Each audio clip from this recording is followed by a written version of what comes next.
Hello everyone. आइए हम अपने इस मैथ सीरीज को आगे बढ़ाते हुए आज हम संख्याओं के वर्गीकरण के बारे में सीखेंगे।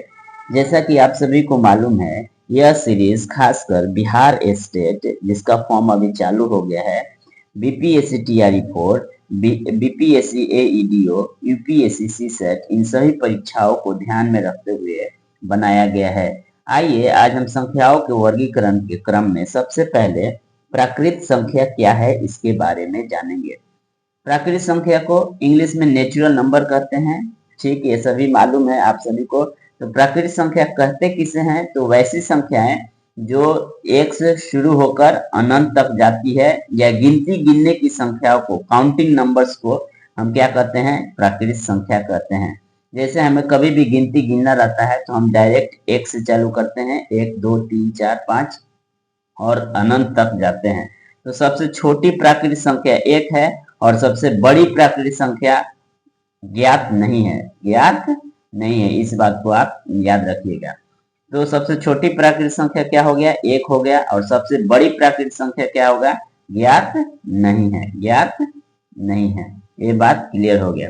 तो प्राकृत संख्या किसे कहते हैं? तो गिनती गिनने की संख्या को प्राकृत संख्या कहते हैं। एक से चालू होता है और एक से शुरू होकर अनंत तक जाता है। दूसरा में है पूर्ण संख्या। पूर्ण संख्या किसे कहते हैं? इसको इंग्लिश में होल नंबर बोलते हैं। ठीक है, तो पूर्ण संख्या कुछ भी नहीं है, वही प्राकृत संख्या है। प्राकृत संख्या में यदि जीरो मिला दिया जाए, यह जीरो से चालू होकर अनंत तक जाता है। जीरो से शुरू होकर अनंत तक जाता है। और पूर्ण संख्या, सबसे छोटा पूर्ण संख्या जीरो है और सबसे बड़ा पूर्ण संख्या बताया, बोला जाए, पूछा जाए तो हमें ज्ञात नहीं है। ये सब जनरल अंडरस्टैंडिंग है, इसको आप समझ लीजिए, क्योंकि आने वाले समय में इससे क्वेश्चंस जो बनेंगे, जो हम लोग टेस्ट लगाएंगे, उसमें देखिएगा बहुत प्रकार के क्वेश्चन आपको मिल जाएंगे। तो प्राकृत संख्या हम लोग सीख लिए, जो एक से चालू होता है और अनंत तक जाएगा। पूर्ण संख्या जो जीरो से शुरू होकर अनंत तक जाएगा। अब आइए सीखते हैं पूर्णांक। पूर्णांक को इंग्लिश में इंटीजर बोलते हैं। तो पूर्णांक किसे कहते हैं? तो देखिए, सबसे पहले एक हम क्या काम कर लेंगे, एक संख्या रेखा बना लेंगे। संख्या रेखा पर इस साइड में जितने भी है प्लस में है, 1 2 3 4 5, जीरो से इधर जितने भी है सब प्लस में है। तो इसको पॉजिटिव इंटीजर बोलेंगे। पॉजिटिव इंटीजर का मतलब हो गया हिंदी में धनात्मक। धनात्मक पूर्णांक, धनात्मक पूर्णांक इसे कहेंगे। और इधर जितने भी हैं निगेटिव इंटीजर हैं, मतलब इसको ऋणात्मक, ऋणात्मक, इसको ऋणात्मक पूर्णांक बोला जाता है। तो इस बात को आप याद रखिएगा कि इसमें कौन कौन सी संख्या आ जाता है। और जीरो अपने आप में एक इंटीजर है, पूर्णांक है। तो इसमें कौन कौन सी संख्या आ जाएगी? ऋणात्मक पूर्णांक भी आ गया, धनात्मक पूर्णांक भी आ जाएगा। धनात्मक में 1 2 3 1 2 3 4 जितने भी अनंत तक जाएंगे इधर से, और इधर से इधर अनंत तक जाएंगे, -1 -2 -3 -4। अब एक बात आपको याद रखने की ये है कि जब यहाँ पे जीरो से हम चालू करते हैं धनात्मक पूर्णांक की तरफ, तो जीरो से जितना दूर जाएंगे वो सारी संख्याएं क्या होती जाएगी? बड़ी होती जाएगी हमारे। जैसे जीरो से एक गए तो एक बड़ा हो गया, एक से दो गए तो एक से बड़ा दो हो गया, दो से बड़ा तीन हो गया। तो जीरो से जितना दूर जाएंगे हम लोग, उतना संख्याएं क्या होगी? बड़ी होती जाएंगी। लेकिन अगर ऋणात्मक पूर्णांक के बारे में बात किया जाए तो जीरो से जितना ही दूर जाएंगे संख्याएं क्या होती जाएगी? छोटी होती जाएगी। जैसे देखिए, -1 सबसे बड़ी संख्या है और -2 इससे छोटा हो जाता है, -3 2 से छोटा हो गया, -4 3 से छोटा हो गया, 3 बड़ा हो गया, -4 छोटा हो गया। तो जीरो से अगर ऋणात्मक पूर्णांक की तरफ बढ़ेंगे तो जितना दूर जाएंगे उतना ही हमें सबसे छोटी संख्या देखने के लिए मिलती है। तो अब हमको समझ में आ गया कि पूर्णांक जो है संख्या रेखा पे पॉजिटिव वाले भी नंबर और निगेटिव वाले भी नंबर और जीरो के साथ सारे संख्याएं मिलकर क्या बनाते हैं? हमारा पूर्णांक और इंटीजर बनाते हैं। तो पूर्णांक हो गया। अब देखिए, सबसे छोटा प्राकृत संख्या है जो एक से चालू हुआ था। प्राकृत संख्या से थोड़ा सा बड़ा, एक नंबर बड़ा हो गया, एक अंक बड़ा हो गया, पूर्ण संख्या जिसमें जीरो मिल गया। और अगर पूर्णांक की बारे में बात किया जाए तो इसमें पूर्ण संख्याएं भी आ जाती है। पूर्ण संख्या जो 1 से चालू होती है, और प्राकृत संख्या भी आ जाती है जो 1 से चालू होती है, और पूर्ण संख्या भी आ जाती है जो 0 से चालू होती है। और इसमें और एक नंबर एक्स्ट्रा मिल जाता है जो ऋणात्मक पूर्णांक है, जो माइनस वाली संख्या है, वो भी हमको देखने के लिए मिल जाती है। तो इन तीनों में अभी सबसे बड़ा कौन हो गया? तो पूर्णांक हो गया। अब आगे बढ़ते हैं हम परिमेय संख्या को। जस्ट इसको आप याद रख लीजिए, बाद में काम करेगा ये सारी बातें। सबसे अब आते हैं चौथे नंबर पे है परिमेय संख्या, जिसको इंग्लिश में रैशनल नंबर बोलते हैं। तो परिमेय संख्या किससे कहते हैं? तो कोई भी संख्या जिसको हम बटा के रूप में p/q के रूप में लिख सकते हैं, और जो नीचे वाला है वो q बराबर 0 नहीं होना चाहिए। देखिए, ऊपर वाले को अंश बोलते हैं, ठीक है, और नीचे वाले को हर बोलते हैं। तो क्या होता है कि परिमेय संख्या, जब भी हम बात करेंगे परिमेय संख्या के बारे में, तो कोई भी नंबर जिसको हम p/q के रूप में लिख सकते हैं, मतलब बट्टे के रूप में लिख सकते हैं, और हर कभी भी 0 नहीं होना चाहिए, उसी को हम परिमेय संख्या कहते हैं। जैसे में 2/3, क्या यह परिमेय संख्या है? हाँ, यह एक परिमेय संख्या है। क्या 3 एक परिमेय संख्या है? हाँ, 3 एक परिमेय संख्या है, क्योंकि 3 को हम 3/1 लिख सकते हैं, और 1 से 3 में भाग देंगे तो आंसर 3 ही आएगा। तो इसीलिए कोई भी संख्या, ये संख्या को देखिए, इंटीजर्स, जितने भी इंटीजर्स है वे सारे के सारे परिमेय संख्या के अंतर्गत आते हैं।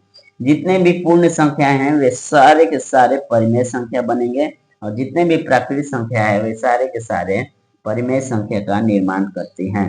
तो परिमेय संख्या मेरे ख्याल से आप लोग समझ गए होंगे कि कोई भी नंबर जिसको हम बटा के रूप में लिख सकते हैं, बस सिंपल सी बात। कोई भी संख्या जिसको हम बटा के रूप में, क्या 8/3 यह एक परिमेय संख्या है? तो हाँ, यह एक परिमेय संख्या है, क्योंकि इसको बटे के रूप में लिखा जा चुका है। आगे हम और इसको डिटेल्स में सीखेंगे। जितने भी टॉपिक हम लोग पढ़ रहे हैं, प्राकृतिक संख्या हो गया, पूर्ण संख्या हो गया, पूर्णांक हो गया, परिमेय संख्या हो गया, ये अपने आप में बहुत ह्यूज टॉपिक है। इसको एक एक करके अलग से पढ़ेंगे। फिर नेक्स्ट है, पांचवा है अपरिमेय संख्या। अपरिमेय संख्या को इंग्लिश में इरेशनल नंबर बोलते हैं। अपरिमेय संख्या कहते किसे हैं? तो वैसी संख्या जो पूर्ण वर्ग न हो, जिसको बटा के रूप में हम लोग नहीं लिख सकते हैं। जैसे कि √3 हो गया, √2 हो गया, √7 हो गया, √5 हो गया। ये सारे संख्याएं जो है ये पूर्ण वर्ग नहीं है, और आगे ऐसे चलते जाएंगे। और इनको जब आप तोड़िएगा तो इनका जो चलते रहेगा, कभी भी ये टूट नहीं सकता, कभी भी आ नहीं सकता परफेक्ट, इसीलिए इसको इम्परफेक्ट वर्ग बोलते हैं। तो जितने भी पूर्ण वर्ग नहीं है उन सारी को, सब संख्याओं को किस में रखा गया है? सभी संख्याओं को अपरिमेय संख्या में रखा गया है। परिमेय संख्या में किसे रखा गया है? जो बटा के रूप में लिखा जा सकता है। अपरिमेय संख्या में किसे रखा गया है? जो कि पूर्ण वर्ग नहीं है। उदाहरण के लिए मान लीजिए आपसे बोला जाए कि क्या 4 अपरिमेय संख्या है? नहीं, 4 अपरिमेय संख्या नहीं है, क्योंकि 4 का वर्ग हो जाएगा 2 एक परिमेय संख्या बन जाता है। 2/1 हम कर देंगे तो 2 एक परिमेय संख्या हो जाता है। तो अपरिमेय संख्या क्या है, परिमेय संख्या क्या है, आपको समझ में आ गया। अब वास्तविक संख्या, एक क्लास 10 में हमको पढ़ने के लिए मिलता है, रियल नंबर्स क्लास 10 में हम पढ़ते हैं। तो वास्तविक संख्या किसे कहते हैं? तो परिमेय संख्या और अपरिमेय संख्या को यदि मिला दिया जाए तो उसी को हम क्या कहते हैं? वास्तविक संख्या कहते हैं। और इन सारी संख्याओं को संख्या रेखा पे दर्शाया जा सकता है। जैसे कि एक वास्तविक संख्या है, तो हाँ, एक यह वास्तविक संख्या है। √2 भी वास्तविक संख्या है, 3 भी वास्तविक संख्या है, √4 भी वास्तविक संख्या है, √4 का 2 होता है, √5 भी वास्तविक संख्या है, और 4 भी वास्तविक संख्या है। ऐसे ही बढ़ते जाएंगे। तो वास्तविक संख्या किसे कहते हैं? परिमेय संख्या और अपरिमेय संख्या को मिला दे अगर, तो हमारा क्या बन जाता है? वास्तविक संख्या बन जाता है। अब आइए हम एक एक संख्याओं के बारे में सीखेंगे। जैसे हम लोगों ने सीखा प्राकृतिक संख्या, अब प्राकृतिक संख्या में क्या क्या सीखना है, हम आइए प्राकृतिक संख्याओं से खेलना सीखेंगे। प्राकृतिक संख्या में क्या क्या हमें जानना है। तो प्राकृतिक संख्या में सबसे पहले हम सम संख्या को जानेंगे। बहुत बेसिक है, लेकिन इससे सवाल अभी देखिएगा बनेगा जब, तब आपको समझ में आएगा। सम संख्या इवन नंबर्स इंग्लिश में बोलते हैं। सम संख्या किससे कहते हैं? वे संख्याएं जो दो से क्या हो जाए, विभाजित हो जाए। जैसे 2, 4, 6, 8, 10, 12, 14, 16 इस प्रकार से संख्याएं चलती जाएगी। तो सम संख्या को समझाने की जरूरत नहीं है। सम संख्या उससे कहते हैं जो दो से क्या हो जाए, पूरा पूरा विभाजित हो जाए। विषम संख्या किससे कहते हैं? तो विषम संख्या इंग्लिश में ओड नंबर्स कहते हैं। तो विषम संख्या किससे कहते हैं? जब दो से भाग देने पे शेषफल एक आ जाए या दो से पूरा पूरा भाग ना जाए। जैसे 1 हो गया, 3 हो गया, 5 हो गया, 7 हो गया, 9 हो गया, 11 हो गया, 13 हो गया। इस प्रकार की संख्या को क्या कहते हैं? विषम संख्या कहते हैं। अब इस बात को आप याद रखिएगा, बहुत मोस्ट इंपोर्टेंट है, इसको आप माइंड में रखिएगा। देखिए, जब भी दो सम संख्या को लीजिएगा, सम प्लस सम क्या होगा? सम ही होगा। जैसे दो सम संख्या ले लिए 2 और प्लस में 4, तो क्या आएगा? 2, 4, 6। तो ये भी सम है, ये भी सम है और ये भी सम है। कोई भी दो सम संख्या को लीजिएगा, अगर उसको जोड़ते हैं तो हरदम क्या आएगा? सम ही आएगा। फिर से एक ले लेते हैं, जैसे 6 प्लस 4, 6 4 कितना हो जाता है? 10। तो ये भी सम है, ये भी सम है और ये भी क्या है? सम है। तो कोई भी दो सम संख्याओं को लीजिए और जोड़िएगा, तो जोड़ने पे हरदम क्या आएगा? सम संख्या ही आ जाएगा। तो सम plus some equals to some. फिर दो विषम संख्या को लेते हैं, ओड नंबर को, टू ओड नंबर को लेके अगर जोड़ेंगे तो उसका भी आंसर सम ही आएगा। अभी हम लोग जब सवाल लगाएंगे ना, तो इससे देखिएगा, इससे भी सवाल बनते हैं। जैसे दो विषम संख्या ले लिए, 3 प्लस 1, तो इसका आंसर आ जाता है 4। ये भी विषम है, ये भी विषम है, लेकिन इसका आंसर क्या आ गया? तो सम में आ गया। तो दो विषम संख्याओं को यदि आप जोड़ते हैं तो आंसर क्या आएगा? हरदम सम ही आएगा। एक और ले लेते हैं, 9 एक विषम संख्या है प्लस 3 एक विषम संख्या है, तो 9 3 12। क्या हो गया? ये सम आ गया। ये विषम है और ये विषम है, लेकिन यह क्या आ गया? सम आ गया। तो कभी भी दो विषम संख्या को लेकर जोड़ेंगे उसको, तो क्या आएगा? सम संख्या आएगा। दो सम संख्या को भी लेकर जोड़ेंगे तो सम आएगा, दो विषम संख्या को भी लेकर जोड़ेंगे तो सम आएगा। एक सम रहेगा और एक विषम रहेगा तो क्या आएगा? तो हरदम क्या आएगा? विषम आएगा। जैसे में एक सम हो गया 2 और एक विषम हो गया 1, तो 2 एक सम है, एक विषम है, इसको अगर जोड़ेंगे तो 3 आएगा। 3 एक विषम है और प्लस में 4 एक सम है, तो 4 3 7 होता है। यह क्या हो गया? विषम है। तो एक सम एक विषम रहेगा तो हरदम क्या आएगा? आपका विषम ही आएगा। इस बात को आप माइंड में रख लीजिएगा। अब आइए इस कंसेप्ट को हम समझ लेते हैं। कई बार ए स्टेट में ऐसा सवाल पूछ लिया जाता है कि लगातार प्राकृतिक संख्याओं का जोड़, थोड़ा सा अंतर रहेगा, उस अंतर को हम लोग आगे चलकर सीखेंगे, लेकिन इस कंसेप्ट को आप समझ लीजिए। एक से लगातार संख्याओं को, अगर प्राकृतिक संख्याओं का जोड़ दिया गया है, आपको लगातार जोड़ दिया गया है, जैसे यहाँ पे दिया गया है 1 से 15 तक की लगातार संख्याओं को जोड़, तो क्या करना है कि यहाँ पे देखना है, यदि यहाँ पे जो संख्या दिया गया लास्ट वाली संख्या विषम है तो इसके आगे वाली संख्या को ले लेना है। जैसे आगे वाली संख्या हो गया 16, 16 का आधा कर दीजिए आप 8 और 8 गुणे कर दीजिए 15, 15 8 120, तो 120 आपका आंसर आ जाएगा। ध्यान से समझिएगा। फिर से एक और सवाल समझाते हैं आपको। जैसे 1 से लगातार 20 तक की संख्याओं को जोड़ने के लिए बोला है, प्राकृतिक संख्याओं को जोड़ने के लिए बोला है, तो क्या हम करेंगे कि यहाँ पे यदि विषम नहीं है, सम है, तो हम इसी का आधा कर देंगे, 10 हो गया, गुणे, यदि यहाँ पे सम है तो 20 है, तो 20 के आगे क्या हो जाएगा? 21 हो जाएगा। तो 21 से हम क्या कर देंगे? गुणा कर देंगे और हमारा आंसर आ जाएगा 210। आंसर हो गया। देखिए फिर से एक और समझाते हैं। यदि सम है, यदि क्या है? विषम है, यहाँ पे यदि सम है तो इसी का आधा कर देंगे और एक आगे वाली संख्या लेकर 21 से गुणा कर देंगे। यदि विषम है तो इसकी आगे वाली संख्या 26 को लेकर हम क्या कर देंगे? आधा कर देंगे। 25 है तो 25 का आगे वाली संख्या हो जाता है 26, 26 का आधा होता है 13, और फिर गुणे कर देंगे 25, तो हमारा कितना आंसर आ जाएगा? 25 3 75, 5 25 है, एकम 25, और फिर आ जाता है 32, तो 325 हमारा क्या आ गया? आंसर आ गया। फिर से एक बार इस कंसेप्ट को समझ लीजिएगा, बहुत काम करेगा ये। अगर लगातार जोड़ने के लिए बोला है, लगातार प्राकृतिक संख्याओं का जोड़ है, लगातार जोड़ने के लिए बोला है, यदि लास्ट में देखना है हमको, यदि लास्ट में विषम है तो विषम के आगे वाली संख्या को ले लेना है। जैसे यहाँ पे 15 था तो हमने 16 लिया, 16 का लेकर आधा कर दिया, 8 आ गया। और 8 को 15 तक बोला है ना, तो 15 से गुणा कर दिए तो हमारा आंसर 120 आ गया। यदि संख्या सम है तो उसी का आधा कर देंगे। 20 है तो 20 का आधा 10 हो गया, और एक संख्या आगे 21, 21 से हम क्या कर दिए, गुणा कर दिए, तो 210 हमारा आंसर आ गया।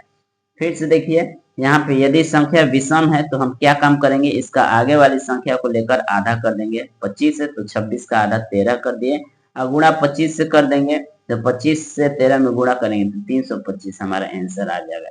यदि आप समझ चुके हैं तो इस सवाल को बनाकर आप जरूर से कमेंट में इसका आंसर दीजिएगा। आइए और एक कंसेप्ट को समझ लेते हैं। लगातार विषम संख्याओं को जोड़, लगातार विषम संख्याओं का जोड़ अभी पूछा है, तो क्या करना है, देखिए 1, 3, 5, 7, 9, 11 यहाँ तक की संख्याओं का जोड़ आपसे पूछा है। तो देखिए संख्या गिन लीजिए, 1, 2, 3, 4, 5, 6, 6 है तो 6 संख्या है तो 6 का स्क्वायर कर दीजिए, 6 6 36, ये आपका आंसर आ जाएगा। ओके, फिर से यहाँ बोला है कि 1 से लगातार 15 तक की संख्याओं को जोड़िए, 1 से लगातार 15 तक की संख्याओं को जोड़िए। तो 1 से लगातार 15 तक की संख्याओं को जोड़ेंगे तो हम कैसे जोड़ेंगे, तो हमको तो ये संख्या लिखना पड़ेगा, लेकिन लिखने से बढ़िया है आप क्या करिए, 15 बोला है तो 15 का आगे वाला ले लीजिए 16, ठीक है, और 16 के 2 से भाग दे दीजिए, तो 2 से भाग देंगे तो 8 आ गया, और 8 का स्क्वायर कर दीजिए, 8 8 64, आंसर आ जाएगा। फिर से समझिए, कभी भी आपको लगातार विषम संख्याओं का जोड़ पूछ ले आपको और बोल दे कि यहाँ तक पता कीजिए, जैसे 1 से लेकर 15 तक बोल दिया, तो आप क्या कीजिएगा, 15 के आगे वाला नंबर ले लीजिए।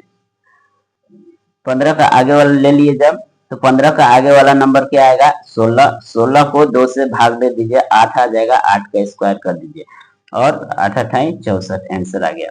फिर से एक और सवाल को समझिए, एक से लगातार आप 17 तक क्या कीजिए, विषम संख्याओं का जोड़ बताइए। तो क्या करना है, 17 तक बोला है तो 17 के आगे क्या आता है, 18 आता है। 18 को आप 2 से मल्टीप्लाई कीजिए, मतलब डिवाइड कर दीजिए, 2 से डिवाइड करेंगे तो 9 आता है, और 9 आ गया तो 9 का स्क्वायर कर दीजिए, 9 9 81 आ गया, आपका आंसर आ गया। बहुत सिंपल सी बात। यहाँ पे देखिए 1 से लेकर 71 तक की संख्याओं को जोड़ना है, तो 71 के बाद क्या आता है, तो 72 आता है। 72 को यदि आप 2 से भाग दे देंगे तो कितना आएगा, 36 आएगा, और 36 का स्क्वायर यदि कर देते हैं तो 12 9 6, 36 का स्क्वायर कितना होता है, 1296, ये आपका आंसर आ गया। एक आप बनाइए, 1 से लेकर 19 तक की संख्याओं को जोड़िए, 1 से लेकर सभी 19 तक की विषम संख्याओं को जोड़िए, इसको जोड़कर आप कमेंट में आंसर दीजिए। आइए हम आगे बढ़ते हैं। अब हम जानेंगे अभाज्य संख्या के बारे में, मतलब अभाज्य संख्या को इंग्लिश में प्राइम नंबर्स बोलते हैं। तो अभाज्य संख्या किसे कहते हैं, दो तो वैसी संख्या है जिस संख्या का केवल 2 ही भाजक हो, मतलब ओनली 2 फैक्टर्स हो, उसी को हम क्या कहते हैं, अभाज्य संख्या कहते हैं।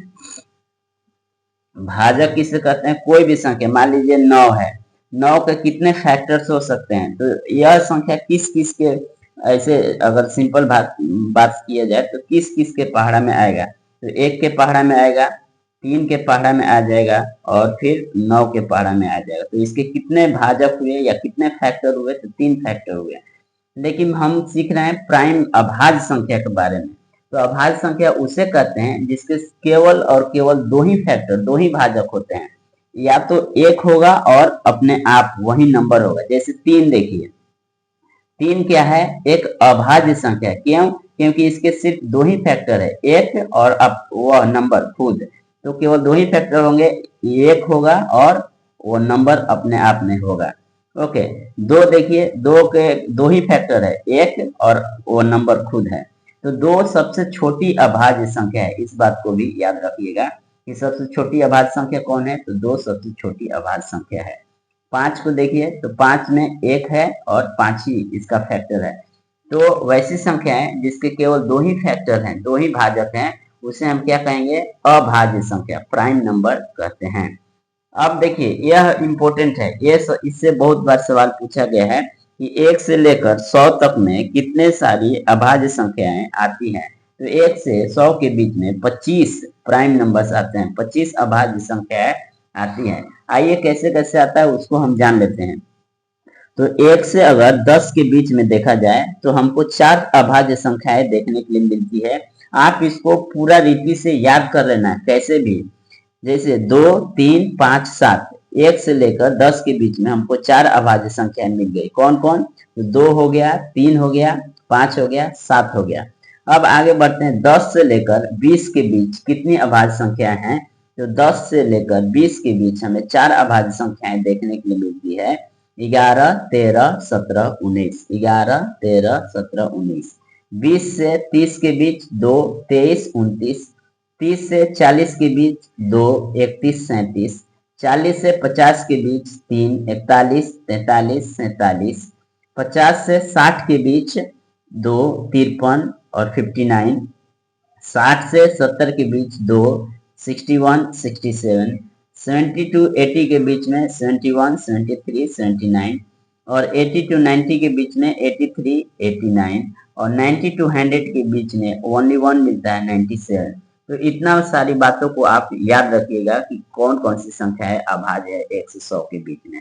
और इसके इसके ऊपर भी थोड़ा सा नजर डाल लेते हैं। 1 से 100 के बीच कितने अभाज्य संख्या है? 25 है।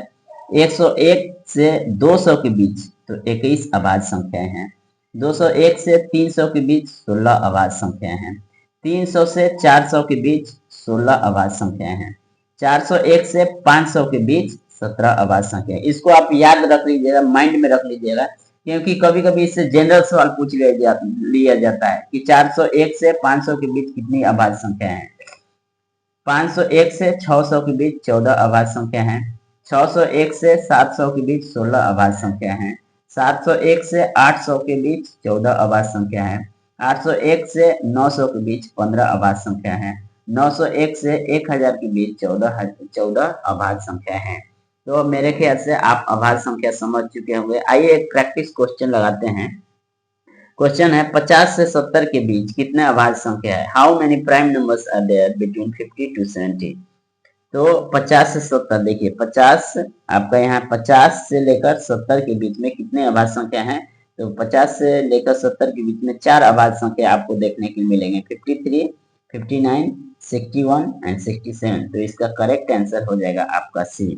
50 से 70 के बीच में 4 अभाज्य संख्या आपको देखने के लिए मिलते हैं। यह सवाल को देखिए, यह सवाल यूपीएससी में पूछा गया था। बोला गया कि ऐसी संख्याओं के समूह को चुने जो अलग हो। Choose the group which is different from the other. यह यूपीएससी में पूछा गया था। तो देखिए इस ग्रुप को देखिए, यह समूह को नंबर को दिया गया है और इसमें से कौन सी संख्याएं अलग है उसको आपको बताना है।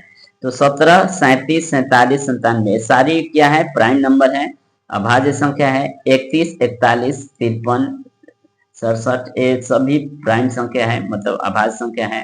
71, 73, 79 और 83 ये सभी क्या है? प्राइम संख्या है।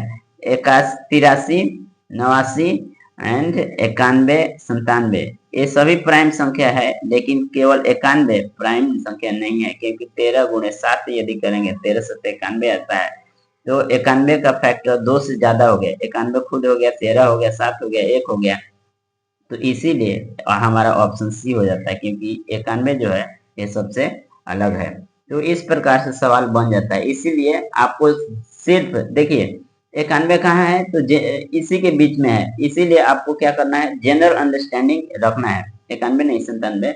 इसीलिए आपको जनरल अंडरस्टैंडिंग क्या करना है? रखना है। तो अभाज्य संख्या के बारे में हम लोग सीख चुके हैं। अब आइए हम आगे बढ़ते हैं। अब जुड़वा प्राइम नंबर और जुड़वा अभाज्य संख्या के बारे में सीखेंगे। तो जुड़वा या ट्विन प्राइम किसे कहते हैं? तो दोनों का अंतर 2 हो, 2 प्राइम संख्या हो और दोनों का अंतर कितना होना चाहिए? 2 होना चाहिए, या इसके मध्य में 2 अगर संख्या है, इसके बीच में भाज्य या सम संख्या हो, उसको क्या कहते हैं? प्राइम नंबर, ट्विन प्राइम कहते हैं, जुड़वा अभाज्य कहते हैं। जैसे 3 और 5 को देखिए, 3 और 5 के बीच में एक संख्या है 4 और 3 और 5 का अंतर कितना होगा? 2। तो वैसी संख्या है, 2 वैसी संख्या है, अभाज्य संख्या है जिनका अंतर 2 हो और बीच में एक क्या हो, एक सम संख्या हो। जैसे 5 और 7 को देखिए, तो 5 और 7 के बीच में क्या है, कितना का अंतर है, 2 का अंतर है। और 5 और 7 के बीच में कौन है, एक सम संख्या है, 6 है। 11 और 13 को देखिए, तो 11-13 के बीच में क्या आएगा, 2 का अंतर आएगा और 11-13 के बीच में 12 आएगा। तो इस प्रकार की संख्या को क्या कहते हैं, ट्विन प्राइम, मतलब जुड़वा अभाज्य संख्या कहते हैं। इन सारी बातों को आपको याद रखना है। 17 और 19 के बीच में 2 का अंतर है और इसके बीच में क्या आएगा, 18 आएगा। 29 और 31 के बीच में देखिए, तो 2 का अंतर है और इसके बीच में क्या आएगा, 30 आएगा। 29, 30, 31। 41 और 43 के बीच में 2 का अंतर है और 41 और 43 के बीच में 41 और 42 हमारा बीच में आ जाता है।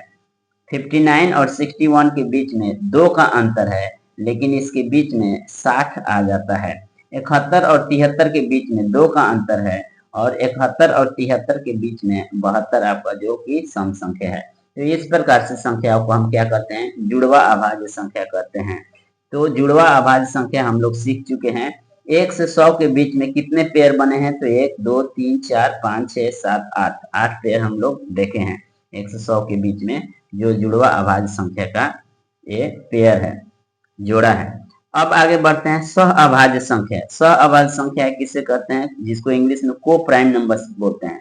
तो कोई भी दो संख्याएं ले लीजिए जिसका HCF महत्तम समापवर्तक यदि 1 आता है, उसको हम क्या कहते हैं, को प्राइम नंबर कहते हैं। जैसे 8 और 15, 8 का और 15 का HCF निकालेंगे तो हरदम 1 ही आएगा। देखिए 8 का अपवर्तक 1, 2, 4 और 8 होता है। 15 का फैक्टर क्या हो, 1, 3, 5, 15।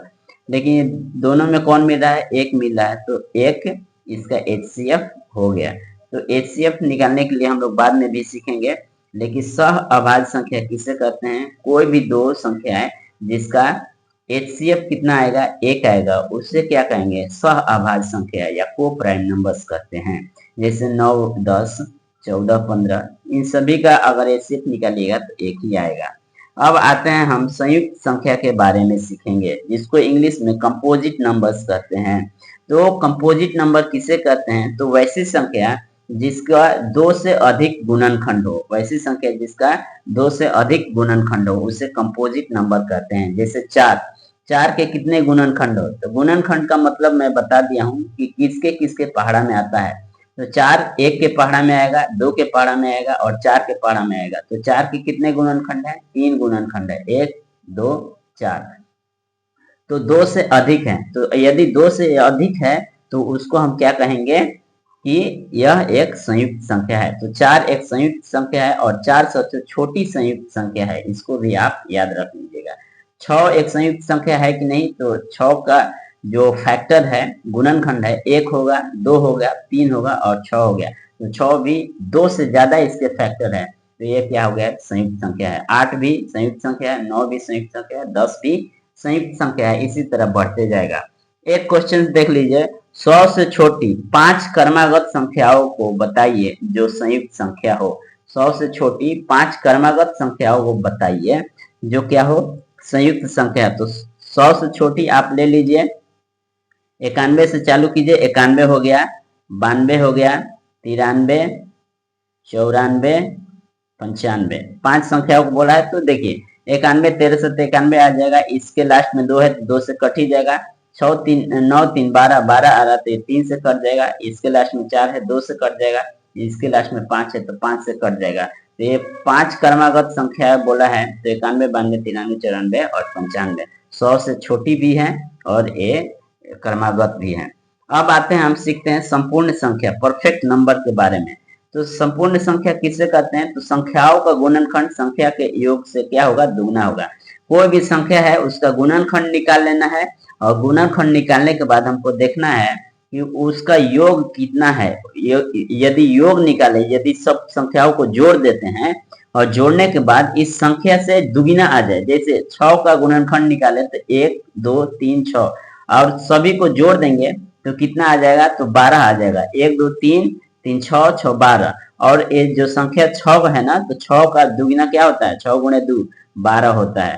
तो यदि हम फैक्टर निकालेंगे और फैक्टर निकालने के बाद उसको जोड़ देंगे। जोड़ने के बाद यदि उस संख्या से दुगना आ जाता है, संख्या से क्या आ जाता है, दुगना आ जाता है, तो उसी को हम संपूर्ण संख्या या परफेक्ट नंबर कहते हैं। जैसे 28, 28 का देखिए 1 है, 2 है, 4 है, 7 है, 14 है, 28 है। इसको सभी को जोड़ देंगे तो हमारा आंसर आ जाएगा 56, और 28 का दुगना क्या होता है, 56 आता है। तो वैसी संख्या है जिसका गुणनखंड का योग उस संख्या से क्या होगा, दोगुना होगा, उस संख्या से क्या होगा, दोगुना होगा, उसी को हम क्या कहते हैं, परफेक्ट नंबर या परफेक्ट संपूर्ण संख्या कहते हैं। और 1 से 100 के बीच सिर्फ और सिर्फ हमको दो ही परफेक्ट नंबर देखने के लिए मिलते हैं, 6 और 28। तो आज इस सीरीज में हम लोगों ने इतना बातें सीखा, और इस पर किस प्रकार से सवाल बनते हैं उसके बारे में भी हम लोग सीखेंगे।